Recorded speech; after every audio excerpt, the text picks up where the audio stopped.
Hello my dear students. तो कैसे हो आप लोग? I hope you all are absolutely fine and your studies are also going very well. So देखो, हम लोग लास्ट क्लास में we were studying solutions and colligative properties and in that, ठीक है, in that session we discussed about introduction of क्या, vapour pressure, है ना। तो हम लोग वेपर प्रेशर को इंट्रोड्यूस कर रहे थे। वेपर प्रेशर क्या होता है? वेपर प्रेशर बेसिकली क्या होता है? Pressure exerted by the vapour. किस कंडीशन में? At the condition of dynamic equilibrium. तो वहाँ पर हमने सीखा था कि कभी भी अगर लिक्विड कंटेनर में है और वो कंटेनर कैसा है, क्लोज्ड है, तो हमेशा क्लोज्ड कंटेनर में क्या होता है, जो भी लिक्विड है, क्योंकि उनकी तो एक फितरत है, वो इवेपोरेट करेंगे, तो लिक्विड इवेपोरेट करेंगे। लेकिन अगर मान लो कंटेनर क्लोज्ड है तो उसके जो वेपर्स हैं वो कभी भी एटमॉस्फेयर में नहीं जाएंगे। क्यों? क्योंकि हमारा कंटेनर कैसा है, क्लोज है। तो होगा क्या, जो भी कंटेनर के साइड वॉल्स हैं वहाँ पर जाकर क्या हो जाएंगे, वो डिपॉजिट हो जाएंगे वेपर्स।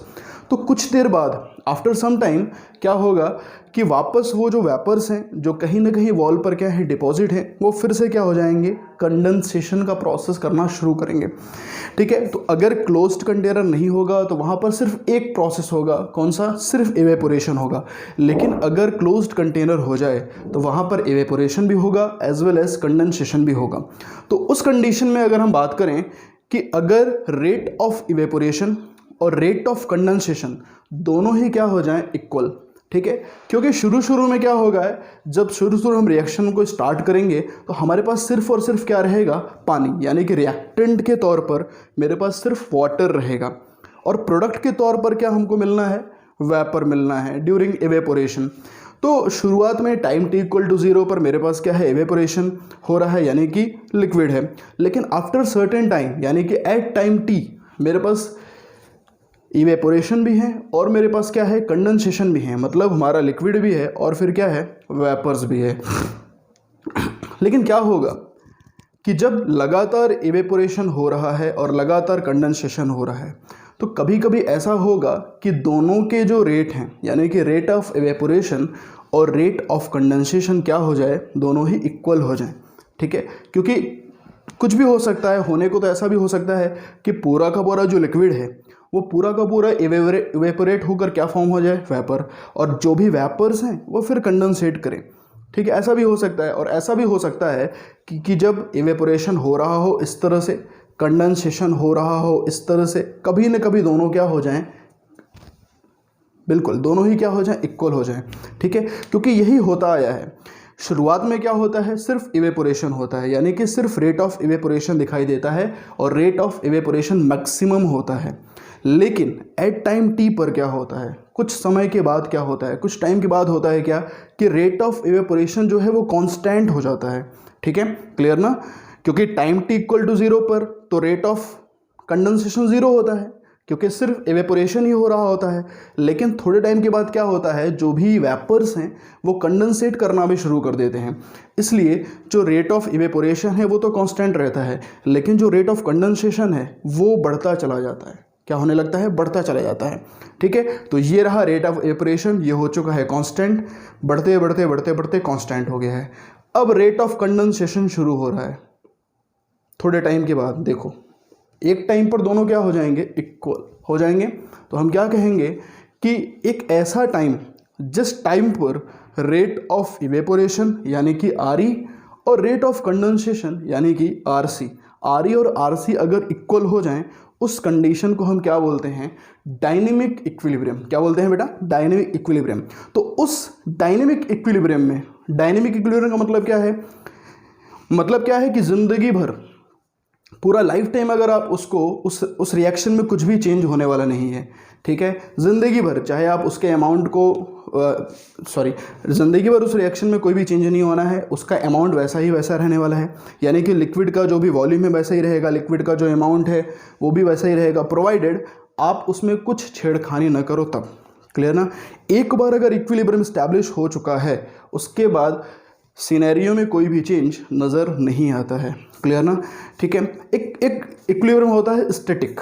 स्टैटिक का मतलब क्या है बेटा, मैं यहाँ पर खड़ा हूँ, आप मुझे सामने से फोर्स दे दो और कोई पीछे से मेरे को फोर्स कर रहा है, मैं ऐसे ही खड़ा हूँ, है ना। मेरे को सामने से भी कोई फोर्स कर रहा है, पीछे से भी कर रहा है, मैं हिल ही नहीं रहा हूँ, मैं ऐसे स्टैंड अप कॉमेडियन तरह से खड़ा हूँ, देखो स्टैचू की तरह, है ना।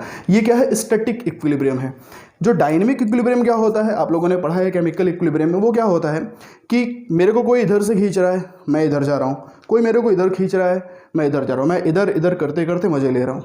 देखो ये क्या है, ये डायनेमिक इक्विलिब्रियम है, क्लियर ना। यानी कि रिएक्शन चल रही है, कंटिन्यूअस चल रही है, उसमें कोई भी चेंज नज़र नहीं आ रहा है, ठीक है, क्लियर ना। तो डायनेमिक इक्विलिब्रियम को आप उसको ऐसे ही बोलते हो। तो आप क्या डिफाइन क्या करोगे वेपर प्रेशर को? Vapour pressure is the pressure exerted by the vapours on the liquid molecules या फिर on the surface of liquid molecules during the dynamic equilibrium condition. समझ में आ रहा है? तो इक्विलिब्रियम कंडीशन में जो भी वेपर के द्वारा लगाया हुआ प्रेशर होता है लिक्विड के मॉलिक्यूल्स के ऊपर, उसे हम क्या बोलते हैं, वेपर प्रेशर बोलते हैं। और इस चीज़ को समझने के लिए थोड़ा हम क्या करते हैं ना, थोड़ा हम इक्विलिब्रियम का सहारा लेते हैं। तो ज़रा आप देखें, लास्ट क्लास में हम लोग कुछ ऐसा कंटेनर बनाया हुआ था, ठीक है। अब ज़रा देखें, कुछ ऐसा ही अपने को दिखाई देगा। ये क्लोज्ड कंटेनर था, ठीक है। यहाँ पर क्या था, लिक्विड। लिक्विड के लिए मैं H2O ले लेता हूँ, और यहाँ पर क्या बन रहा था, वेपर्स बन रहे थे ना। वेपर के लिए भी क्या है, H2O, है ना। सभी को पता है H2O गैस के फॉर्म में होता है तो वेपर होता है, ठीक। अब समझिए मेरी बात। जब भी वेपर प्रेशर को डिफाइन करोगे उस कंडीशन में क्या होगा बेटा, जब आप वेपर प्रेशर को डिफाइन करोगे उस कंडीशन में क्या होगा कि जो H2O है, ठीक है, वो ये V क्या है, वेपर है, तो आप इसको गैस ले लो। ये दोनों आपस में क्या रहेंगे, इक्विलिब्रियम पे, क्योंकि तभी तो वेपर प्रेशर डिसाइड करोगे। बिना इक्विलिब्रियम के वेपर प्रेशर को डिफाइन नहीं कर सकते ना, ठीक। चलिए, तो अब ज़रा मुझे बताइए इस रिएक्शन का Kp क्या होगा, क्योंकि सभी को दिख रहा है एक रिवर्सिबल रिएक्शन है, ये इक्विलिब्रियम में है ये रिएक्शन। तो बताओ इस रिएक्शन का Kp कितना होगा, पढ़ा है ना सभी लोगों ने केमिकल इक्विलिब्रियम में। तो Kp क्या होगा, yes, partial pressure of H2O। क्या होगा Kp, partial pressure of H2। मुझे गैस लिखने की ज़रूरत नहीं थी, क्योंकि पार्शियल प्रेशर तो हमेशा ही किसका होता है, गैस का ही होता है, बट फिर भी मैंने लिख दिया है ताकि आपको कन्फ्यूज़न थोड़ा बहुत भी ना हो, ठीक है। तो देखो यहाँ पर अगर हम बात करें Kp की, तो Kp ये आ गया मेरा। अब ज़रा मुझे एक बात बताएं आप, ठीक है, बात क्या है, ये जो Kp है, ये Kp है, किस पर डिपेंड करता है, ठीक है, ये किस पर डिपेंड करता है, आप लोगों ने इक्विलिब्रियम में पढ़ा होगा, किस पर डिपेंड करता है, टेम्परेचर पर, क्लियर ना। क्योंकि आपने जब टेम्परेचर को बढ़ाया तो ये Kp बढ़ेगा, ठीक है। नहीं समझ में आ रहा है तो इस चीज़ को समझिए आप कि जैसा ये है, एक H2O चेंज हो रहा है H2O वेपर में, है ना, उसका Kp ये है पार्शियल प्रेशर के बराबर, ठीक है। तो मुझे बताओ, ठीक है, ये मुझे बताओ ये वेपर प्रेशर के लिए भी हो सकता है, क्योंकि हो तो वही रहा है। वेपर प्रेशर में भी क्या हो रहा है, देखो ये लिक्विड वेपर भी चेंज हो रहा है, क्लियर ना। इक्विलिब्रियम में भी अगर हम देखें तो ये लिक्विड वेपर में चेंज हो रहा है। तो अगर हम इस रिएक्शन का, अगर हम Kp पार्शियल प्रेशर के बराबर लिख सकते हैं, तो ये जो रिएक्शन है, ये जो Kp है, वो वेपर प्रेशर ऑफ H2O के बराबर भी होगा। नहीं समझ में आया, समझाता हूँ। एक चीज़ समझिए, दोनों ही ऐसे क्वांटिटी हैं जो सिर्फ टेम्परेचर पे डिपेंड करेंगे।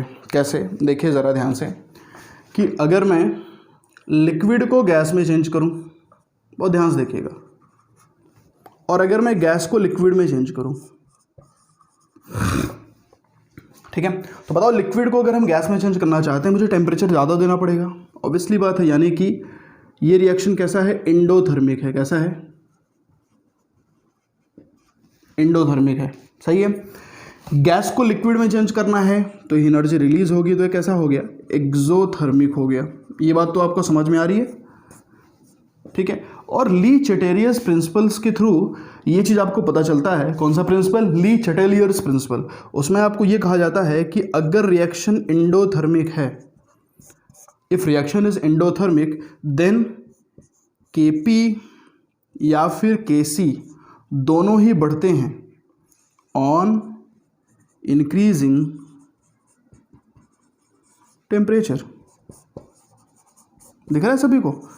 आप टेम्परेचर को बढ़ाओगे तो Kp और Kc दोनों बढ़ेगा। इसका मतलब क्या है, इस कंटेनर को मैं देख रहा हूँ, इस कंटेनर में लिक्विड चेंज हो रहा है गैस में, वेपर में चेंज हो रहा है, और जैसे ही हम टेम्परेचर को बढ़ाते हैं बेटा तो इसका Kp और Kc बढ़ जाता है। और हमने यहाँ पर भी देखा है, हम जैसे ही टेम्परेचर को बढ़ाते हैं वेपर प्रेशर भी बढ़ना शुरू हो जाता है। क्यों? क्योंकि टेम्परेचर को बढ़ाओगे, ये जो लिक्विड के मॉलिक्यूल्स हैं इनकी काइनेटिक एनर्जी बढ़ेगी, ठीक है, इनमें ज़्यादा कोलिजन होना शुरू हो जाएगा, और जितना ज़्यादा कोलिजन होगा ये लगातार टकरा कर अपने सरफेस पर आ जाएंगे, और जितनी जल्दी लिक्विड अपने सरफेस पर आएंगे उतनी ही जल्दी क्या फॉर्म करेंगे, इवेपोरेशन। क्लियर ना? ठीक है, और जितनी जल्दी इवेपोरेशन होगा ऑब्वियसली उतनी जल्दी कंडेंसेशन भी होगा। ठीक है, तो मिला जुला के ये कहना है मेरे को कि जो Kp है वो एग्जैक्टली वेपर प्रेशर के बराबर है, क्योंकि Kp जो है वो भी टेम्परेचर पर डिपेंड कर रहा है, और यहाँ पर जो वेपर प्रेशर है वो भी टेम्परेचर पर डिपेंड कर रहा है। क्लियर ना? ठीक, क्योंकि एक लिक्विड को गैस में अगर चेंज करना है तो मेरे को एनर्जी देनी पड़ती है, इसलिए ये एंडोथर्मिक है। ठीक है, पहली बात। दूसरी बात मैं आपको बताना क्या चाहता हूँ, दूसरी बात आपको मैं बताना चाहता हूँ कि ये जो वेपर प्रेशर है ये बेसिकली क्या होता है, एक पार्शियल प्रेशर ही होता है। ठीक है, क्लियर ना? देखो ना, ये क्या है, पार्शियल प्रेशर ऑफ H2O, और ये किसके बराबर हो गया, वेपर प्रेशर ऑफ H2O। तो मतलब वेपर प्रेशर ही क्या है, पार्शियल प्रेशर है। तो बताओ पार्शियल प्रेशर फिर क्या होता है? इसका मतलब सारे के सारे पार्शियल प्रेशर वेपर प्रेशर होते हैं? नहीं नहीं नहीं, वेपर प्रेशर एक पार्शियल प्रेशर है, लेकिन जो वेपर प्रेशर है वो maximum value of partial pressure है। क्या है? पार्शियल प्रेशर की सबसे मैक्सिमम वैल्यू को हम क्या बोलते हैं, वेपर प्रेशर। समझाता हूँ आपको मैं एक चीज़, जैसे समझिए आप इस बात को कि जैसे मान लो मेरे पास एक कंटेनर है ना, यही कंटेनर है ना, इसका मैक्सिमम वैल्यू मान लो 300 mm ऑफ Hg है ना, इसका मान लो मैक्सिमम पार्शियल प्रेशर कितना है, 300 mm ऑफ Hg है। तो ठीक है, मैक्सिमम पार्शियल प्रेशर, इससे ज़्यादा नहीं हो सकता। क्लियर ना? तो अगर मान लो मैंने प्रेशर बढ़ा दिया, 300 से क्या कर दिया है, 310 कर दिया है, तो क्या होगा, जो 10 बढ़ा है यानी कि जो 10 एक्स्ट्रा प्रेशर हमने बढ़ा दिया है वो क्या होगा, वो पार्शियल प्रेशर से ज़्यादा हो चुका है।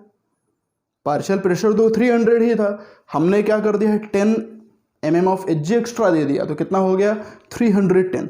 तो जो भी extra value of partial pressure हमने दिया है, ठीक है, extra from maximum value of partial pressure, वो जो एक्स्ट्रा है वो क्या हो जाएगा, वेपर कंडेंसेशन में शुरू हो जाएगा। यानी कि जो एक्स्ट्रा पार्शियल प्रेशर है, जो एक्स्ट्रा वेपर्स हैं वो कंडेंसेट हो जाएंगे। अगर मान लो मेरा पार्शियल प्रेशर 300 है, लेकिन हमने 10 mm का प्रेशर कम कर दिया है, मतलब 290 कर दिया है, तो अब क्या है, अब उल्टा क्या होगा, उल्टा ये होगा कि जो भी वेपर्स, जो भी लिक्विड्स हैं वो वेपर बनाना चालू कर देंगे, ताकि फाइनली हमारा प्रेशर 300 हो जाए। मतलब मिला जुला के ये कहना है कि कुछ भी करेगा हमारा लिक्विड या फिर हमारा वेपर, लिक्विड या फिर वेपर इक्विलिब्रियम को ज़रूर अटेन करेगा। अगर उसकी maximum value of partial pressure जितनी भी हो, तो अगर आप उससे ज़्यादा प्रेशर दोगे तो फिर क्या होगा, वो लिक्विड कंडेंसेट हो जाएगा, वो वेपर कंडेंसेट हो जाएगा। अगर आप उससे कम प्रेशर देते हो, मतलब पार्शियल प्रेशर से कम प्रेशर अगर आप देते हो, तो उस कंडीशन में क्या होगा, हमारा जो लिक्विड है वो वेपर बनाना चालू करेगा। कब तक? जब तक इक्विलिब्रियम अटेन न हो जाए तब तक, या फिर ऐसा भी हो सकता है कि पूरा का पूरा जो लिक्विड है वो इक्विलिब्रियम अटेंड ही न कर पाए और उसका पूरा लिक्विड वेपर में कन्वर्ट हो जाए। ऐसा भी हो सकता है। जैसे मान लेते हैं मेरा जो गैस है वो 2 ग्राम का है। कितने ग्राम का है? 2 ग्राम का है। ठीक है, चलो ऐसा समझ लें, मान लीजिए मेरा गैस है 10 ग्राम का है। ठीक है, कितने ग्राम का है? 10। और जो 10 ग्राम का मेरा गैस है बेटा, उसको इक्विलिब्रियम तक पहुंचने के लिए अगर 12 ग्राम होता तब जाकर वो इक्विलिब्रियम पर पहुंचता, तो बताओ हमारा जो लिक्विड है वो कभी इक्विलिब्रियम तक पहुंच पाएगा नहीं, क्योंकि इक्विलिब्रियम तक पहुंचने के लिए उसका 12 ग्राम होना चाहिए, बट उसका तो कितना ग्राम है? सिर्फ 10 ग्राम है। तो इसका मतलब वो जो लिक्विड है वो इक्विलिब्रियम तक कभी पहुंच ही नहीं सकता है। इवन उसके पहले ही क्या हो जाएगा, वो सारा का सारा लिक्विड वेपर में कन्वर्ट हो जाएगा। क्लियर ना? लेकिन क्या होता अगर मान लो मेरा जो लिक्विड होता वो 10 ग्राम ना होकर 15 ग्राम होता। कितना होता? 15 ग्राम होता। तो 12 ग्राम पर तो वो इक्विलिब्रियम पर पहुंच जाता है ना, क्योंकि इक्विलिब्रियम तक पहुंचने के लिए 12 ग्राम चाहिए, तो 12 ग्राम तक वो इक्विलिब्रियम तक पहुंच जाता। लेकिन उसके बाद एक बार अगर इक्विलिब्रियम पहुंच जाता तो उसके बाद कोई भी चेंज नज़र नहीं आता। यानी कि ऐसा नहीं है वो इक्विलिब्रियम तक पहुंचने के बाद फिर वो कंडेंसेशन करता या फिर वो वेपराइजेशन करता, ऐसा कुछ भी वो काम न करता। तो मतलब सिर्फ एक है, मतलब सिर्फ एक है, या तो हमारा लिक्विड इक्विलिब्रियम तक पहुंचेगा या तो हमारा लिक्विड पूरा का पूरा वेपराइज हो जाएगा। समझ में आ रहा है? ठीक है। तो जो वेपर प्रेशर है वो मैक्सिमम वैल्यू ऑफ क्या है, पार्शियल प्रेशर है। यानी कि अगर एक बार पार्शियल प्रेशर की मैक्सिमम वैल्यू आ गई, उसके बाद आप कितना भी प्रेशर बढ़ा दीजिए, उसमें कुछ भी होने वाला नहीं है। अगर आप प्रेशर बढ़ा देते हो तो कंडेंसेशन होना शुरू हो जाएगा, अगर आप प्रेशर कम कर दोगे पार्शियल प्रेशर से तो डेफिनेटली क्या होगा, उस पार्शियल प्रेशर की तरफ मूव ऑन करेगा हमारा लिक्विड। ठीक है। तो चीज़ें थोड़ी बहुत जा रही हैं दिमाग में, ठीक है, बिल्कुल जाएंगी। अभी मैं ये शुरुआत है, अभी ये सारी चीज़ें अपन लिखेंगे अभी इस चीज़ को। ठीक है, तो चलिए आप इसको लिखना है तो लिख लीजिए, फिर मैं आपको थोड़ा सा लिखवा देता हूँ इसके बारे में। ठीक है, चलिए आप कॉपी कर लीजिए बेटा।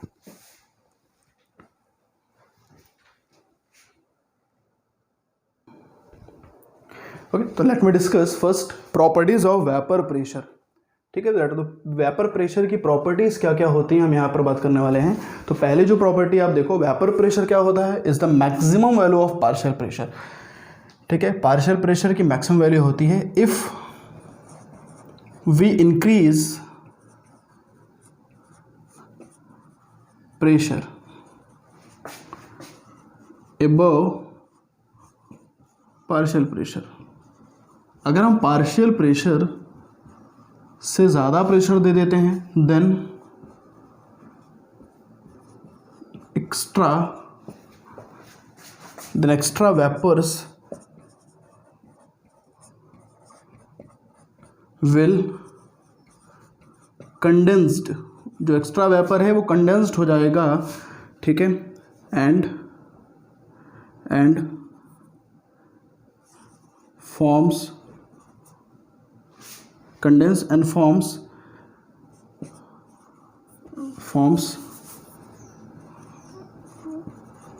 maximum value of, ठीक है ऐसे ले लिया, and forms maximum value of partial pressure। ठीक है, वही मैं आपको बताया, अगर पार्शियल प्रेशर 300 है, अगर हमने 300 से ज़्यादा प्रेशर दे दिया है तो वो 300 वापस हो जाएगा। ठीक है, जो भी वेपर होंगे 10 एक्स्ट्रा। ठीक है, अगर मान लो 300 है मेरा partial pressure, maximum partial pressure, हमने 10 एक्स्ट्रा दे दिया है, 310 हो गया है, तो जो 10 एक्स्ट्रा है वो वापस 300 बन जाएगा। कैसे कि जो 10 एक्स्ट्रा वेपर बने हैं वो वापस कंडेंस हो जाएंगे, मतलब मिला जुला के वो वापस इक्विलिब्रियम में आ जाएंगे। ठीक है, वैल्यू ऑफ पार्शियल प्रेशर। ठीक है, बट अगर हम मान लो, बट इफ वी डिक्रीज, अगर हम पार्शियल प्रेशर को घटा दें, if we decrease partial pressure, अगर हम पार्शियल प्रेशर को कम कर दें तो उस कंडीशन में क्या होगा। ठीक है, तो उस कंडीशन में क्या होगा कि remaining liquid will form vapors till equilibrium is attained। तब तक जो लिक्विड है वेपर बनाते रहेंगे जब तक इक्विलिब्रियम ना आ जाए। समझ में आ रहा है? क्योंकि उनको पहुंचना तो कहाँ है, मैक्सिमम तक पहुंचना है। ठीक है, या फिर ऐसा भी हो सकता है वो मैक्सिमम तक पहुंचने के पहले ही क्या हो जाए, सारा का सारा लिक्विड वेपर बन जाए। ठीक है, अभी बताया ना आपको मैंने कि अगर ऐसा भी हो सकता है हमारा जो लिक्विड है वो अपने मैक्सिमम तक पहुंच ही ना पाए, है ना। पहुंचने के लिए चाहिए तो हमारे पास क्या, एक पर्टिकुलर अमाउंट ऑफ प्रेशर। ठीक है, अगर मान लो लिक्विड का वो प्रेशर ही ना हो तो क्या होगा, नहीं पहुंच पाएगा, सारा का सारा लिक्विड क्या बन जाएगा, वेपर बन जाएगा। ठीक है, ठीक है। जैसे मान लो एक कंटेनर है हमारे पास, ठीक है, एक कंटेनर है, उस कंटेनर में जो गैस है उसका वेट है 10 ग्राम, है ना, कितना वेट है 10 ग्राम। तो मुझे क्या है, मुझे अगर पार्शियल प्रेशर तक पहुंचना है तो मुझे 12 ग्राम चाहिए उसके लिए। तो हमारे पास तो है 10 ग्राम का गैस बेटा, तो कभी भी वो मैक्सिमम वैल्यू तक पहुंच सकता है? नहीं पहुंच सकता है। मैक्सिमम पार्शियल प्रेशर तक तो वो गैस पहुंच सकते हैं जिनकी वैल्यू 12 ग्राम है, बट हमारा गैस तो 10 ग्राम का है, वो तो पहुंच नहीं सकता। तो होगा क्या as a result? As a result ये होगा कि सारा का सारा जो लिक्विड है वो वेपर में कन्वर्ट हो जाएगा। क्योंकि वेपर में कन्वर्ट होता जाएगा, लेकिन फिर भी वो जो है पार्शियल प्रेशर तक पहुंच नहीं पाएगा। अब पूरा का पूरा जो लिक्विड है वो क्या बन चुका है? वेपर। क्या जो पार्शियल प्रेशर था हमारा लिक्विड का, मान लो लिक्विड का पार्शियल प्रेशर था मान लो x, तो जब पूरा लिक्विड वेपर बन गया है तो बताओ उसका पार्शियल प्रेशर भी x होगा? नहीं, उसका पार्शियल प्रेशर x नहीं होगा, क्योंकि पार्शियल प्रेशर, ठीक है, उसका जो पार्शियल प्रेशर है वो x नहीं होगा, वो कुछ दूसरा होगा। क्लियर ना?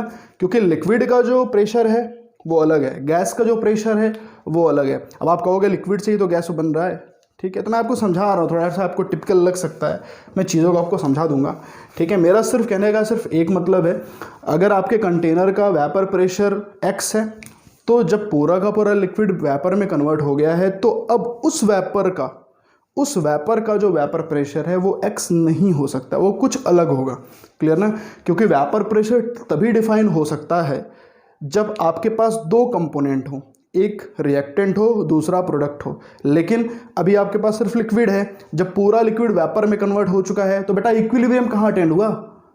इक्विलिब्रियम अटेंड ही नहीं हुआ, पूरा का पूरा लिक्विड बन गया वेपर, तो सिर्फ वेपर ही तो आपके पास है।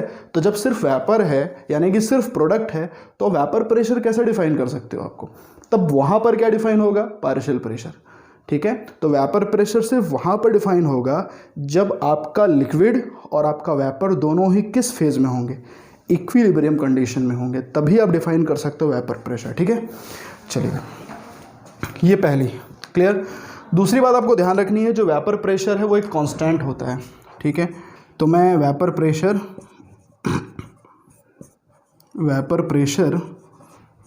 इज अ कांस्टेंट, और ये जो वेपर प्रेशर है अलग अलग लिक्विड का अलग अलग होता है, ठीक है। इथेनॉल का वेपर प्रेशर अलग होगा, वाटर का वेपर प्रेशर अलग होगा। अगर आपने एक बॉटल में इथेनॉल और वाटर दोनों डाल दिया है तो इथेनॉल का जो वेपर है वो इवेपोरेट हो जाएगा वेपर प्रेशर, पानी का जो वेपर प्रेशर है वो इवेपोरेट हो जाएगा। मतलब अलग अलग है, अलग अलग लिक्विड के वेपर प्रेशर अलग अलग होते हैं। इनको आप बेटा कैलकुलेट भी कर सकते हो एक्सपेरिमेंटली, है ना, लेबोरेटरी में आप कैलकुलेट भी कर सकते हो। कैसे? एक बॉटल ले लो, उस बॉटल की ढक्कन को बंद कर दो, ठीक है, क्लोज्ड बॉटल ले लो, है ना, उसमें थोड़ा सा छेद कर दो, ठीक है। क्लियर ना? एक बार अगर क्लोज्ड बॉटल हमारे पास है तो उसके वेपर ज़रूर होंगे, उस बॉटल में क्या रहे? पानी रहे, ठीक है। तो मैंने एक 1 लीटर का बॉटल ले लिया है, उसमें हमने 1/2 लीटर पानी डाल दिया है। अब उस बॉटल की कैप को हमने क्या कर दिया है? क्लोज, ठीक है, यानी कि एक क्लोज्ड कंटेनर बन चुका है। तब अब क्या होगा? अब डेफिनेटली वेपर प्रेशर बनेंगे, उस बॉटल में क्या होगा? वेपर प्रेशर बन रहा होगा। वो कहीं पर भी है, अगर क्लोज्ड वेसल है उसके अंदर पानी है तो वेपर प्रेशर तो बनना ही बनना है, तो बन रहा होगा। अब होगा क्या? हमने उस बॉटल में क्या कर दिया है? थोड़ी सी छेद कर दिया है, और उस छेद में हमने क्या कनेक्ट कर दिया है? मैनोमीटर। मैनोमीटर में लास्ट क्लास में आपको बताया था यू शेप ट्यूब होता है, उनमें क्या होता है? उनमें लेवल्स लिक्विड के सेम होते हैं। तो अब क्या होगा? क्योंकि पानी में क्या है? क्योंकि बॉटल में क्या है? वेपर प्रेशर है। आप जब मैनोमीटर को कनेक्ट कर दोगे तो फिर क्या करेगा? वो धक्का देना शुरू करेगा, यानी कि मैनोमीटर के जो लेवल्स हैं लिक्विड के उनको धक्का देना शुरू करेगा। तो उसके रिजल्ट क्या आएगा? मैनोमीटर का जो ट्यूब है उसका एक लेवल नीचे हो जाएगा, क्योंकि धक्का दे रहा है लगातार बॉटल का प्रेशर, तो नीचे हो जाएगा, और एक लेवल ऊपर हो जाएगा। तो जितना लेवल ऊपर होगा मैनोमीटर का ट्यूब, दोनों का डिफरेंस देख लेंगे बेटा, वही हमारा क्या होगा? वेपर प्रेशर किसका? उस बॉटल के अंदर जो पानी है, ठीक है, मिला जुला के उस बॉटल का जो वेपर प्रेशर है उसको वो पता चल जाएगा अपने, क्योंकि बॉटल के अंदर जितना वेपर प्रेशर प्रेजेंट है वो कितना है, वहाँ से आप कैलकुलेट कर सकते हो। तो अभी लैब में तो आप जाओगे नहीं, बट फिर भी you should know about that कि कैसे आप कैलकुलेट करते हो। तो वेपर प्रेशर एक कांस्टेंट है, ठीक है, उसको हमेशा हमें कैलकुलेट करना नहीं होता, वो हमें प्रॉब्लम्स में गिवन होता है, ठीक है, तो यहाँ पर आप लिखोगे it constant only depends on temperature, depends on temperature. पहली बात आप ध्यान रखिएगा, दो चीज़ों पर डिपेंड करता है वेपर प्रेशर, पहला तो टेम्परेचर, ठीक है, एंड नेचर ऑफ लिक्विड। जैसा कि मैंने आपको बताया है कि लिक्विड को चेंज कर दोगे तो वेपर प्रेशर भी क्या हो जाएगा, change. And it always given in questions, ये हमेशा आपको क्वेश्चन में दिया रहेगा, क्लियर ना, ठीक है। तो जिस तरह से आपके गैसेस स्टेट में एक कांस्टेंट होता है, आपने याद रखा ना गैसेस स्टेट, तो गैसियस स्टेट में आपने क्या देखा था, एक कांस्टेंट था जिसको आप क्या बोलते हो, universal gas constant, capital R, उसकी वैल्यूज़ कांस्टेंट होती है। कई बार अगर आप भूल भी जाते हो एग्जाम में, तो आप देखते हो ना, जब भी आप क्वेश्चन पेपर आपके हाथ में आता है तो आप सबसे फ्रंट साइड में आप देखते हो आर की वैल्यूज़ लिखी रहती हैं, मतलब वो खुद प्रोवाइड करता है आपको, क्लियर ना। तो ये सारे के सारे जो वेपर प्रेशर है आपको क्वेश्चन में दिए रहेंगे, you should not necessary to know about that, कि आपको ज़रूरत नहीं है कि इसको याद रखने की, ठीक है। क्लियर हो गई, ये दो पॉइंट मैंने बात कर लिया, ठीक है, क्लियर। और एक और इम्पॉर्टेंट पॉइंट्स है हमारे पास कि जो वेपर प्रेशर है वो किस पे डिपेंड करता है, नेचर ऑफ लिक्विड और फिर टेम्परेचर। मतलब क्या है कि हमारे लिक्विड का नेचर कैसा है, क्या वो लिक्विड वाटर है, क्या वो लिक्विड इथेनॉल है, ठीक है, क्लियर ना। तो अगर ऑब्वियसली बात है, अगर मान लो पानी रहेगा तो वेपर प्रेशर ज़्यादा देगा, है ना। अगर मान लो इथेनॉल होगा तो वेपर प्रेशर, अब इस पर भी आएंगे हम लोग, ठीक है, क्लियर ना। शहद होगा तो वेपर प्रेशर देगा क्या, है ना, क्योंकि इसमें फोर्स ऑफ अट्रैक्शन काफ़ी ज़्यादा है, तो जिसका फोर्स ऑफ अट्रैक्शन ज़्यादा है डेफिनेटली वो वेपर प्रेशर आसानी से नहीं देगा। तो पानी में और शहद में अगर हम बात करें तो शहद का जो है वेपर प्रेशर क्या होगा, खूब ज़्यादा होगा एज़ कम्पेयर टू वाटर। खैर चलिए, तो ये चीज़ आपने देख लिया कि वेपर प्रेशर किस पे डिपेंड करता है, इन्हीं चीज़ पे डिपेंड करता है। वेपर प्रेशर कभी भी कंटेनर के साइज़ पे डिपेंड नहीं करता है कि कंटेनर गोल है कि लंबा है कि चौड़ा है, कैसा है कंटेनर, उससे मतलब नहीं है, ठीक है। कंटेनर को वॉल्यूम से लेना देना नहीं है। अगर एक 5 लीटर के वॉल्यूम में, समझिएगा ध्यान से, अगर एक 5 लीटर के वॉल्यूम में वेपर प्रेशर है 2, उसकी वैल्यू 2 है, 2 ATM है, तो अगर 10 लीटर का अगर हम वेसल ले लेंगे तो उसको 5 लीटर बढ़ा दीजिए तो तब भी वेपर प्रेशर कितना रहेगा बेटा, 2 रहेगा।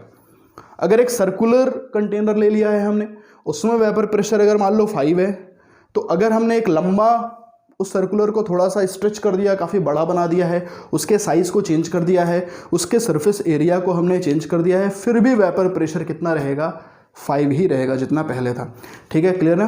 तो साइज़, शेप, है ना, वॉल्यूम, इन सब का वेपर प्रेशर से कोई भी लेना देना नहीं है। वेपर प्रेशर सिर्फ और सिर्फ 2 फैक्टर्स पे डिपेंड करता है। पहला फैक्टर है vapour pressure and the second factor is nature of the liquid, clear ना, ठीक है। इस चीज़ को लिख लीजिए, ठीक है, क्लियर, लिख लीजिए, यहाँ पर मैं बोल रहा हूँ आपको, लिख लीजिए, लिख लीजिए, देखिए, vapour pressure does not depends upon, note करिए, vapour pressure does not depends upon amount of liquid, does not depends upon amount of liquids, volume of vessel, vessel का वॉल्यूम कितना है उससे भी मतलब नहीं है, वॉल्यूम ऑफ वेसल, ठीक है, एंड साइज और shape of container, and size और shape of the container, clear ना। चलिए, तो ये आपने देख लिया है, यहाँ पर आपको मैंने 3 पॉइंट बता दिए, ये सब प्रॉपर्टीज़ हैं हमारे वेपर प्रेशर की। वेपर प्रेशर, ठीक है। अच्छा, एक चीज़ और ध्यान रखिएगा, वेपर प्रेशर को डिनोट कैसे करते हैं, वेपर प्रेशर को डिनोट कैसे करते हैं, वेपर प्रेशर, ठीक है, is denoted by P not. P के आगे ऊपर अगर नॉट लग जाए इसका मतलब क्या है, वेपर प्रेशर है, क्लियर ना, ठीक है। तो P नॉट का मतलब क्या है, वेपर प्रेशर। तो वेपर प्रेशर को हमेशा P नॉट से हम डिनोट करेंगे। मान लो इस कंटेनर में, ठीक है, ये मेरा कंटेनर है, इस कंटेनर में ये A है, A सब्सटेंस है, ठीक है, और ये सब्सटेंस क्या है बेटा, लिक्विड है, है ना। तो अब इस सब्सटेंस का जो वेपर प्रेशर होगा वो क्या होगा, P0A होगा। इसका मतलब क्या है, P0A यहाँ पर किसका है, यानी कि ये जो A है लिक्विड है वो उसका वेपर प्रेशर है, मतलब vapour pressure of pure solvent, ठीक है, मतलब vapour pressure of pure liquid, vapour pressure of pure liquid, है ना। लेकिन हम चैप्टर कौन सा पढ़ रहे हैं, सॉल्यूशंस। हम चैप्टर कौन सा बेटा पढ़ रहे हैं, सॉल्यूशन। सॉल्यूशंस में क्या होता है, सॉल्यूट भी होता है और सॉल्वेंट भी होता है। लेकिन यहाँ पर क्या, यहाँ पर तो सिर्फ एक सब्सटेंस है। तो बिल्कुल सही आप सोच रहे हो, यहाँ पर हम क्या करेंगे, किसी एक सब्सटेंस को मिलाएंगे जो कैसा होगा, सॉल्यूट होगा, क्योंकि लिक्विड क्या है, सॉल्वेंट है। हम इसमें सॉल्यूट को मिलाएंगे। जब हम सॉल्यूट को मिला देंगे तो क्या बन जाएगा, सॉल्यूशन। तो अब सॉल्यूशन जब बन जाएगा तो उस कंडीशन पर जो वेपर प्रेशर होगा वो क्या कहलाएगा, vapour pressure of the solution, vapour pressure of the solution, ठीक है। तो जो भी सॉल्वेंट है उसका वेपर प्रेशर आपको गिवन रहेगा, क्वेश्चन में आपको दिया जाएगा, लेकिन वेपर प्रेशर ऑफ सॉल्यूशन आपको कैलकुलेट करना पड़ेगा, ठीक है। जिसके आगे नॉट नहीं लिखा रहेगा, कभी भी P0 लिखा है उसको क्या बोलोगे, vapour pressure of the pure solvent, ठीक है, vapour pressure of the pure solvent, यानी कि वो प्योर फॉर्म में है। प्योर फॉर्म का मतलब क्या है, उस कंटेनर में सिर्फ उसी का वेपर प्रेशर आप कैलकुलेट कर सकते हो। जैसे मान लो इस कंटेनर में मैंने B डाल दिया, A तो पहले से था, हमने B को और ऐड कर दिया, तो ये क्या बन गया, पूरा का पूरा सॉल्यूशन। लेकिन आपको जो वैल्यू दिया है वो सिर्फ P0A की वैल्यू दिया है। इसका मतलब क्या है, इस पूरे सॉल्यूशन में, इस पूरे कंटेनर में सिर्फ A ही वो सब्सटेंस है जिसका वेपर प्रेशर आप कैलकुलेट कर सकते हो। समझ में आ रहा है, ठीक है, क्योंकि B जो है उसका वेपर प्रेशर 0 रहा होगा, क्लियर ना। तो इसका मतलब क्या है कि P0A का मतलब क्या है, वो प्योर फॉर्म में मौजूद है, मतलब सिर्फ अकेला ही है वो सब्सटेंस जो वेपर प्रेशर दे सकता है, क्लियर ना, समझ में आ रहा है, ठीक है। चलिए, तो ध्यान रखिएगा वेपर प्रेशर को हम P0 से डिनोट करते हैं, है ना। अभी हम आगे इसको सीखेंगे कि हमारा जो सब्सटेंस है किसका वेपर प्रेशर हो सकता है, किसका वेपर प्रेशर नहीं हो सकता है, वो अभी आगे डिस्कस करेंगे। चलिए कॉपी कर लीजिए। नेक्स्ट अपन बात करते हैं फैक्टर्स अफेक्टिंग वेपर प्रेशर, ठीक है, कौन कौन से फैक्टर वेपर प्रेशर को अफेक्ट करते हैं। ओके, तो नेक्स्ट बात करते हैं हम फैक्टर्स अफेक्टिंग वेपर प्रेशर। तो पहला जो फैक्टर है वो नेचर ऑफ लिक्विड है।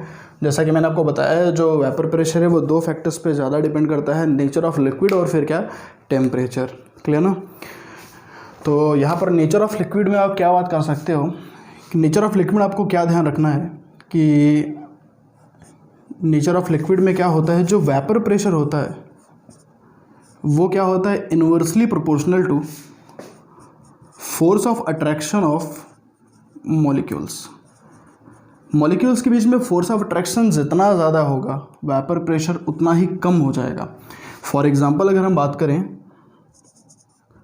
अगर हम फर्स्ट एग्जांपल को देखें, मेरे पास 2 कंटेनर है, इस कंटेनर में क्या है, वाटर है, ठीक है, वाटर के मॉलिक्यूल्स हैं, और ये जो दूसरा कंटेनर है, इस कंटेनर में प्रेजेंट है इथेनॉल। क्या प्रेजेंट है, इथेनॉल। क्या फार्मूला होता है, C2H5OH। तो पहले वाले में पानी है, दूसरे वाले में क्या है, इथेनॉल है। मुझे बात करनी है इन दोनों में वेपर प्रेशर किसका ज़्यादा होगा, है ना, ये बढ़िया सवाल है। तो ज़रा आप देखिए ध्यान से कि दोनों में ही एक फोर्स काम कर रहा है। वाटर में भी कौन सा फोर्स होता है, हाइड्रोजन बॉन्ड। इसमें भी क्या है, हाइड्रोजन बॉन्ड होता है बेटा।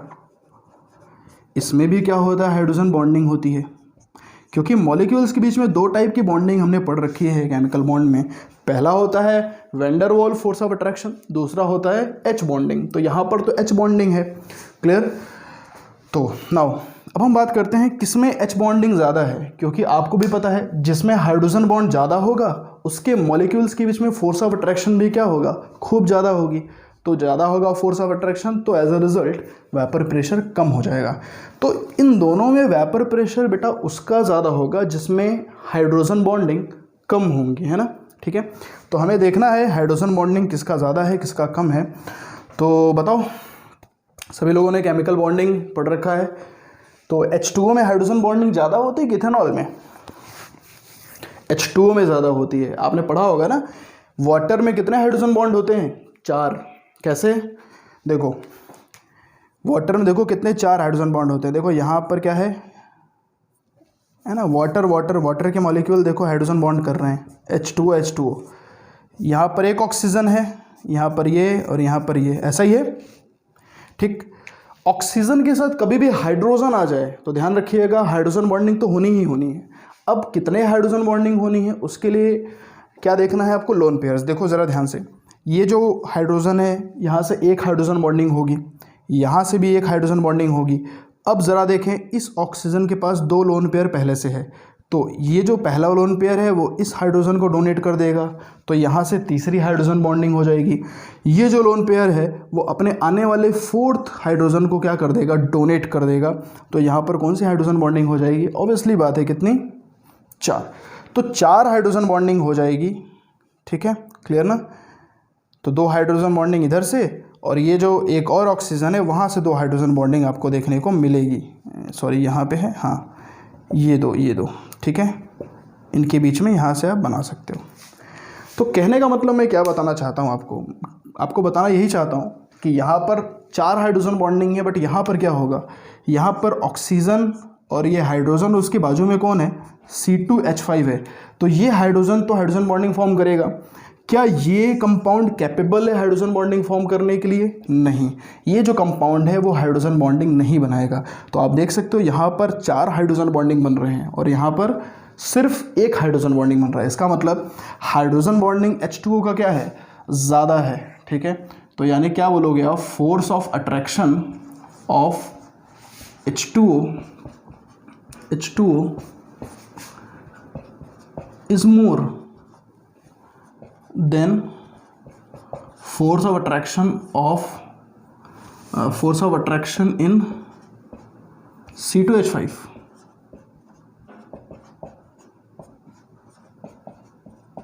तो जिसका फोर्स ऑफ अट्रैक्शन ज़्यादा है उसका वेपर प्रेशर कम होगा। तो बताओ vapour pressure since vapour pressure, तो अगर हम बात करें वेपर प्रेशर का ऑर्डर क्या हो जाएगा, P0 C2H5OH। P0 का मतलब क्या है, वेपर प्रेशर ऑफ इथेनॉल, वो क्या होगा, ज़्यादा होगा, क्योंकि इथेनॉल में फोर्स ऑफ अट्रैक्शन क्या है, कम है, P0 ऑफ H2O। तो ऐसे ही हम देखते हैं इन सब चीज़ों को, ये हमारा हो जाएगा आंसर, ठीक है। जैसे अगर हम एक और सवाल देखें, एक और क्वेश्चन अगर हम देखें, सेकंड क्वेश्चन, ये तो पहला था, ठीक है, ये फर्स्ट था। सेकंड हमारे पास क्या है, C2H5, चलिए मैं इसको थोड़ा सा रेड पेन से कर देता हूँ ताकि आपको अच्छे से दिखाई दे बेटा।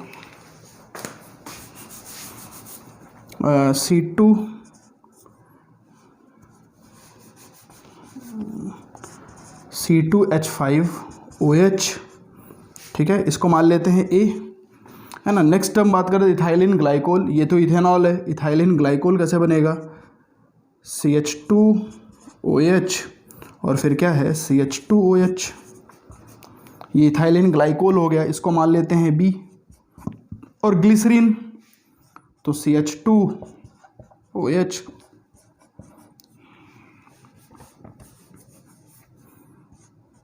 CHOH और फिर क्या है, CH2OH, ये क्या हो गया, ग्लिसरीन हो गया, इसको मान लेते हैं हम C। तो इथेनॉल, इथाइलिन ग्लाइकोल और ग्लिसरीन, इन तीनों में किसका वेपर प्रेशर ज़्यादा होगा। इनमें भी देखेंगे हम नंबर ऑफ हाइड्रोजन बॉन्डिंग, तो किसका हाइड्रोजन बॉन्डिंग ज़्यादा होगा। देखो यहाँ पर सिर्फ 1 OH है, यहाँ पर 2 OH है, यहाँ पर 3 OH है। तो जितने OH होंगे, ऑब्वियसली बात है, मैंने आपको अभी क्या बताया है, ऑक्सीजन के साथ जितने हाइड्रोजन होंगे, है ना, वहाँ पर उतने हाइड्रोजन बॉन्डिंग होंगे। तो यहाँ पर 1 हाइड्रोजन बॉन्डिंग, यहाँ पर कितने हैं, 2, यहाँ पर 3 हाइड्रोजन बॉन्डिंग है। तो इसका मतलब क्या है, हाइड्रोजन बॉन्डिंग अगर हम देखें तो फोर्स ऑफ अट्रैक्शन का बेटा जो ऑर्डर होगा, किसका, फोर्स ऑफ अट्रैक्शन का, और वेपर प्रेशर का ऑर्डर, है ना। तो फोर्स ऑफ अट्रैक्शन का जो ऑर्डर है वो तो कुछ ऐसा है कि C greater than B greater than A, ये ऑर्डर किसका है, फोर्स ऑफ अट्रैक्शन का है। तो वेपर प्रेशर का ऑर्डर क्या हो जाएगा, yes, A greater than B greater than C। जिसके फोर्स कम होंगे उनका वेपर प्रेशर ज़्यादा होगा। ठीक है, कर लोगे? तो ऐसे ही छोटे छोटे क्वेश्चंस आते हैं जो आपके थ्योरेटिकल होते हैं, थोड़ा सा आपको ध्यान में रखना पड़ता है, पीछे के थ्योरीज को कनेक्ट करके क्वेश्चन फॉर्म कर दिया जाता है। ठीक, चलिए ये पहला हमारा फैक्टर हो जाता है। दूसरा फैक्टर आता है टेम्परेचर। ठीक है, जल्दी आप इसको कॉपी करें। इसका नाम ध्यान रखिएगा, इसका नाम है इथाइलिन ग्लाइकोल, इसका नाम है ग्लिसरीन, और ये तो आप जानते हो इथेनॉल। ठीक, कॉपी कर लीजिए।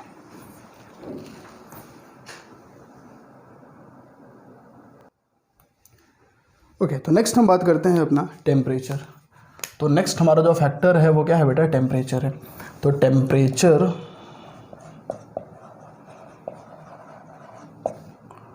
टेम्परेचर को कैसे डिफाइन करोगे आप? टेम्परेचर का डिपेंडेंस कैसे डिफाइन करोगे? तो आप क्या बोलोगे? On increasing. तो ये तो बहुत आसान है। टेम्परेचर जब बढ़ता है, लिक्विड मॉलिक्यूल्स की काइनेटिक एनर्जी बढ़ जाती है, जिसकी वजह से वो ज़्यादा से ज़्यादा इवेपोरेशन करते हैं, इसकी वजह से वो ज़्यादा से ज़्यादा कंडेंसेशन करते हैं, तो as a result vapour pressure भी ज़्यादा जनरेट होता है। ठीक है, क्योंकि अगर आप अभी आपने देखा है कि लिक्विड को अगर आप गैस में कन्वर्ट कर रहे हो, आप टेम्परेचर ज़्यादा दे रहे हो, तो फिर केपी बढ़ेगा। According to Le Chatelier's principle KP बढ़ेगा, और जैसे ही केपी बढ़ेगा तो आपको भी पता है डेफिनेटली केपी बढ़ रहा है, इसका मतलब वेपर प्रेशर भी बढ़ रहा है, क्योंकि दोनों ही क्या है? कांस्टेंट है। ठीक है, तो on increasing temperature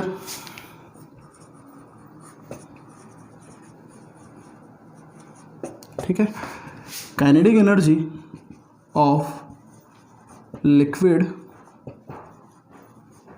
molecules increases due to which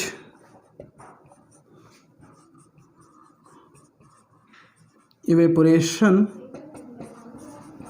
rate also increases। तो evaporation का रेट जो है also increases, therefore more will be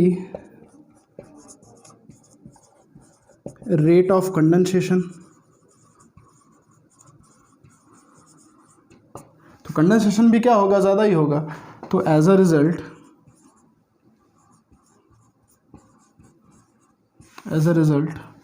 क्या होगा? एज अ रिजल्ट क्या होगा? मॉलिक्यूल्स की, लिक्विड की और वेपर के मॉलिक्यूल्स की, ठीक है, लिक्विड मॉलिक्यूल्स और वेपर के मॉलिक्यूल्स की इक्विलिब्रियम में आने के चांसेस बढ़ जाएंगे। ठीक है, देयरफॉर एज अ रिजल्ट, ठीक है, liquid equilibrium to vapours,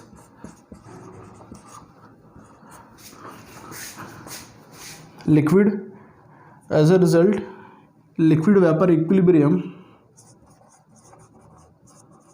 chances to come dynamic equilibrium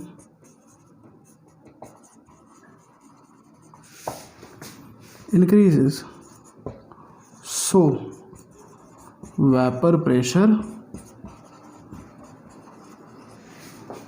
also increases।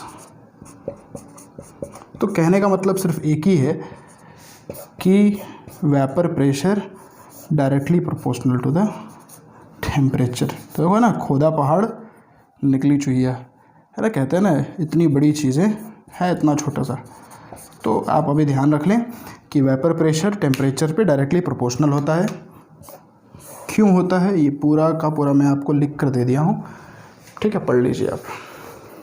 ठीक है, तो नेक्स्ट हम बात करते हैं कि क्लासिफिकेशन। देखो, सब्सटेंस को हम क्लासीफाई भी कर सकते हैं। On the basis of classification of substance हम कह सकते हैं किसका वेपर प्रेशर कैलकुलेट होता है और किसका वेपर प्रेशर हम कैलकुलेट नहीं कर सकते। यानी कि वेपर प्रेशर के बेसिस पर हम सब्सटेंस को भी क्लासीफाई कर सकते हैं।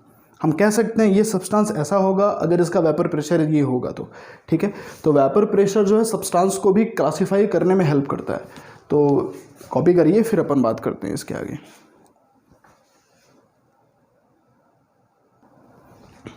ठीक है, classification of substances on the basis of vapour pressure.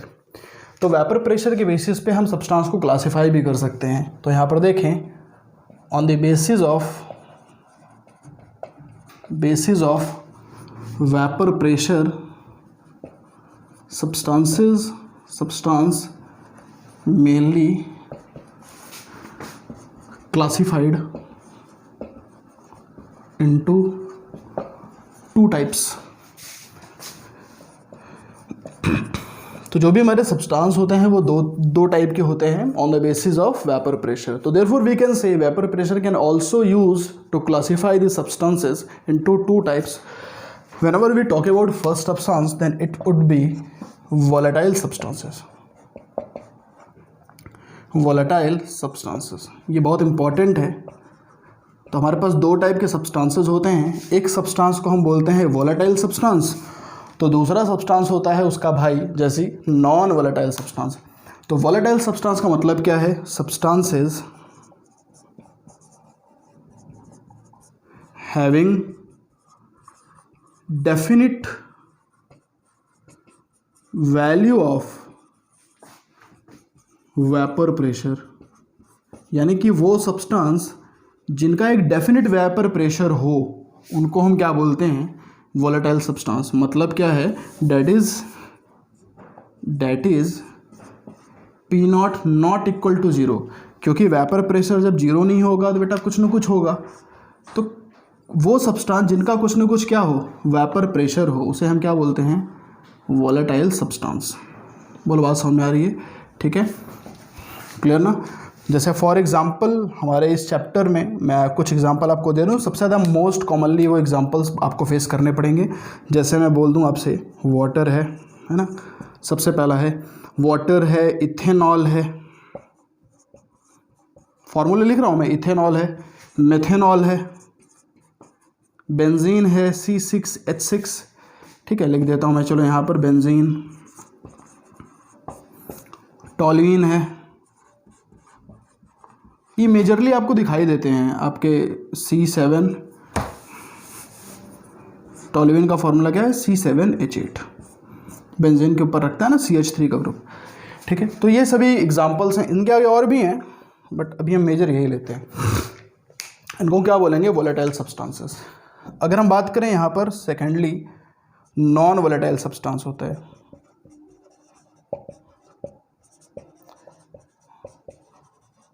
तो वेपर प्रेशर जिसका नॉन ज़ीरो होगा वो तो कहलाएगा वोलेटाइल, तो वेपर प्रेशर जिसका ज़ीरो हो जाएगा वो कहलाएगा non volatile.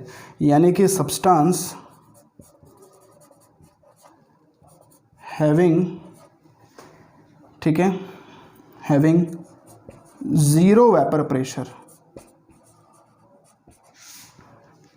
Having zero vapour pressure नहीं अच्छा लग रहा है, हैविंग नो वेपर प्रेशर, ऐसा लिखिए, having no vapour pressure,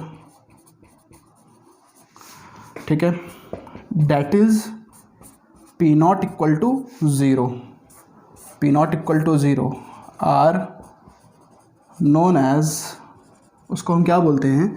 are known as non volatile substances, ठीक है। जैसे एग्जांपल अगर हम बोलें आपसे, मैं बोलूँ आपसे एग्जांपल में, मेरे हैंड में क्या है बेटा? ये मार्कर है, ये मार्कर भी क्या है हमारा? नॉन वोलेटाइल है, क्योंकि इसका वेपर प्रेशर नहीं हो सकता। तो जनरली क्या होते हैं जो सॉलिड होते हैं, ठीक है, उनका वेपर प्रेशर क्या होता है? ज़ीरो होता है। यानी कि जो सॉलिड्स होते हैं, सॉलिड्स जैसे चौक हो गया है ना, चौक ले लो आप, चौक हो गया, डस्टर हो गया, मतलब मेनली सॉलिड्स जो होते हैं, चौक हो गया है। और आप क्या बोल सकते हो? यूरिया हो गया है, ठीक है, यूरिया ले लो, यूरिया हो गया है, ग्लूकोज हो गया है, ठीक है, शुगर हो गया है। ये सभी के सभी क्या होते हैं? इन सब के वेपर प्रेशर ज़ीरो होते हैं। तो कहने का मतलब क्या है? वेपर प्रेशर उनके हमेशा ज़ीरो होंगे जो नॉन इलेक्ट्रोलाइट्स होंगे, क्लियर ना, जो कभी भी टूट नहीं सकते, जो कभी भी डिसोशिएट नहीं हो सकते, क्लियर ना। जैसे यूरिया हो गया, ग्लूकोज हो गया, सुक्रोज हो गया है, ठीक है, समझ गए। चलिए, तो ये हमारे क्लासिफिकेशन ऑफ सब्सटेंस हो गया on the basis of vapour pressure. Copy करिए, फिर अपन आगे बात करते हैं।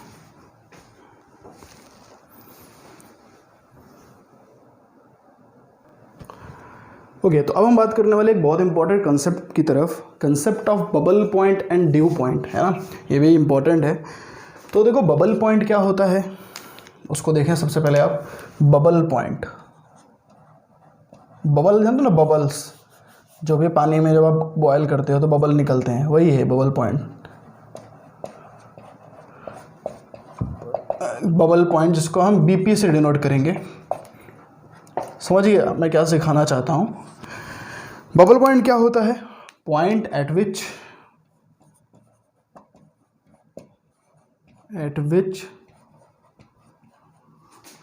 विच फर्स्ट ड्रॉप ऑफ, ठीक है, लिक्विड वेपराइज। ठीक है, क्लियर ना? लिक्विड का पहला ड्रॉप वेपराइज हो उसको हम क्या बोलेंगे? Bubble point. यानी कि लिक्विड का पहला ड्रॉप क्या हो? वेपर में बने, वेपर के फॉर्म में हो जाए। या फिर आप इसको ऐसा बोल सकते हो कि point eight which first drop of eight which first vapour form, पहला वेपर फॉर्म, ऐसा भी बोल सकते हो। यानी कि जब पहला लिक्विड जो है वेपर बनेगा, ऐसा भी बोल सकते हो कि एक ऐसा पॉइंट जब पहली बार वेपर बने, फर्स्ट टाइम वेपर बने। ठीक है, क्लियर ना? चलिए इनको अपन क्या बोलेंगे? Bubble point. ठीक है, क्लियर ना? अच्छा, बबल पॉइंट में क्या होगा हमारा? ठीक है, बबल पॉइंट में क्या होगा हमारा कि लिक्विड जो है वेपर में कन्वर्ट होते चले जाएंगे। तो बताओ ड्यू पॉइंट किसको कहेंगे? देखो ड्यू पॉइंट किसको कहते हैं? ड्यू पॉइंट का मतलब क्या है बेटा? कि पॉइंट एट विच लास्ट ड्रॉप, यहां पर फर्स्ट ड्रॉप की बात हो रही है, यहां पर लास्ट ड्रॉप ऑफ लिक्विड, सबके सब वेपर बन चुके हैं सिवाय except one drop, last drop of liquid vaporise, उसको हम क्या बोलेंगे? Due point. क्लियर ना? या फिर ऐसा क्या बोलोगे? ऐसा बोलोगे पॉइंट एट विच फर्स्ट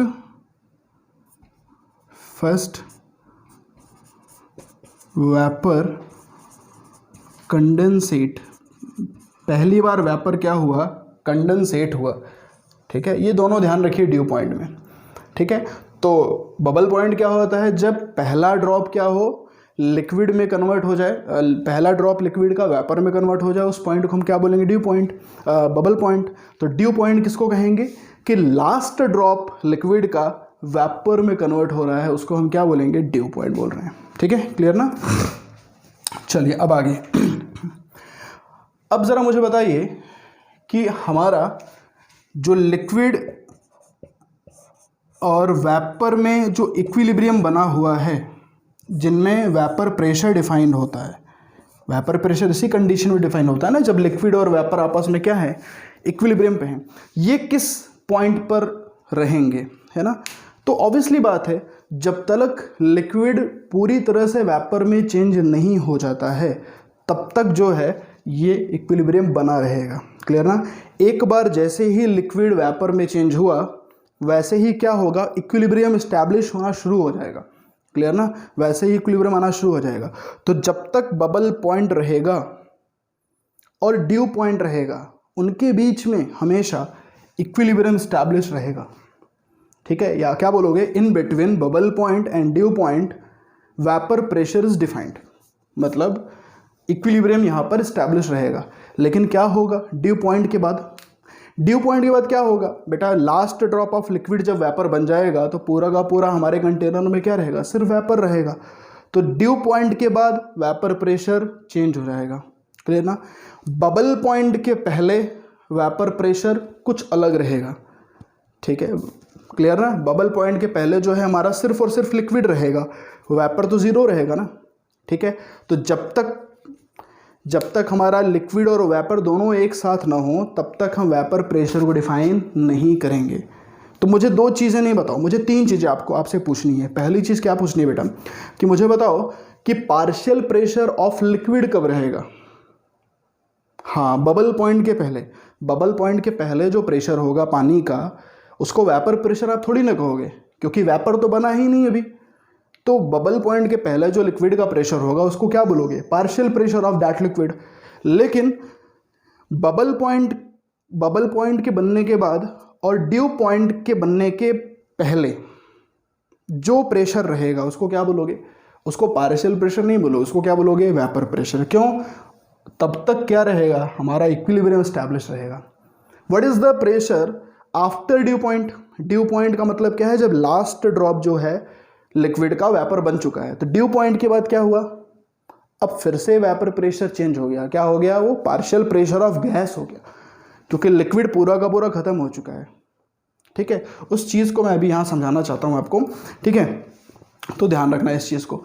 तो बिफोर बबल पॉइंट हमारे पास सिर्फ लिक्विड है, ठीक है। आफ्टर ड्यू पॉइंट हमारे पास सिर्फ वेपर है, और in between bubble point and due point अपने पास लिक्विड भी है और अपने पास वेपर भी है। इसका मतलब बबल पॉइंट और ड्यू पॉइंट बनने के बीच में, बबल पॉइंट बनने के बाद और ड्यू पॉइंट फॉर्म होने के पहले वेपर प्रेशर क्या होगा? डिफाइन होगा। क्लियर ना? बाकी उसके पहले और उसके बाद क्या रहेगा? पार्शियल प्रेशर रहेगा। ठीक, चलें। तो यहाँ पर मैं लिख दे रहा हूँ, यहाँ पर अब छोटा सा कि बिफोर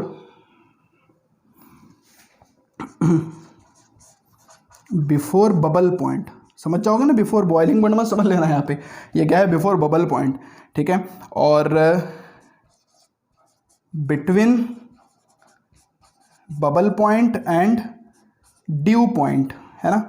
और आफ्टर ड्यू पॉइंट, ये तीन सिनेरियो मैं आपको बता रहा हूँ बेटा।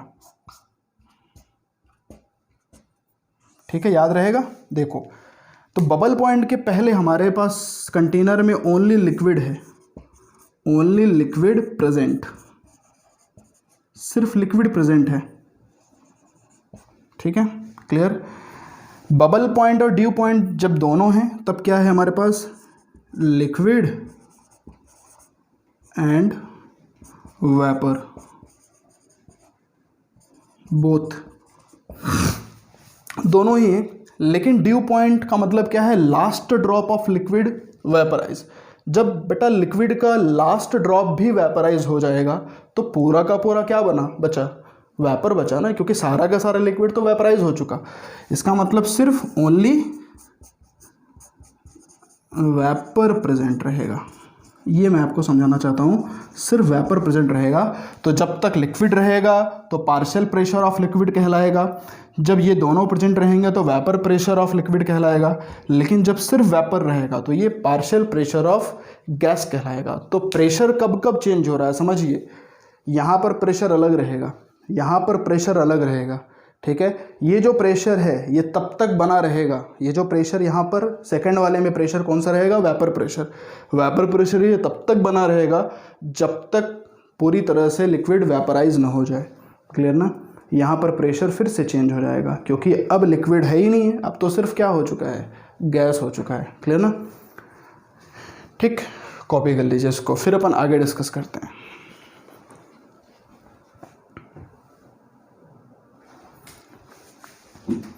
ठीक है बेटा, तो देखो आज के सेशन में अपन इसको यहीं पर वाइंड अप करते हैं। तो नेक्स्ट क्लास में मैं आपको मिलूंगा तो ये पूरा का पूरा चीज़ जो है ना, मैं आपको फिर से अच्छे से एक्सप्लेन करूंगा, एक का फिगर को बनाकर किस तरह से कंटेनर को बना के पिस्टन को रेस करके सारा चीज़ आपको मैं डिस्कस करूंगा। फिर उसके बाद सबसे इम्पॉर्टेंट कल के सेशन में आप पढ़ेंगे राउल्ट्स लॉ। ठीक है, राउल्ट्स लॉ बहुत इंपॉर्टेंट है और वेपर प्रेशर का वहाँ बहुत यूज़ होने वाला है। ठीक है, तो होपफुली आज के सेशन में आपको चीज़ें समझ में आई होंगी। थोड़ा सा चीज़ें मैंने डीप में बताई है, उनको एक दो बार आप पढ़िएगा और कोशिश करिएगा उनको लिखने की, है ना। ठीक है, अगर मैंने लिखाया नहीं है फिर भी आप उसको अपने लैंग्वेज में कहीं ना कहीं आप लिख लीजिएगा। तो मिलते हैं अपन नेक्स्ट क्लास में, इसके आगे फिर आगे कंटिन्यू करते हैं। तब तक के लिए अपना ध्यान रखिए। Thank you so much, have a nice day.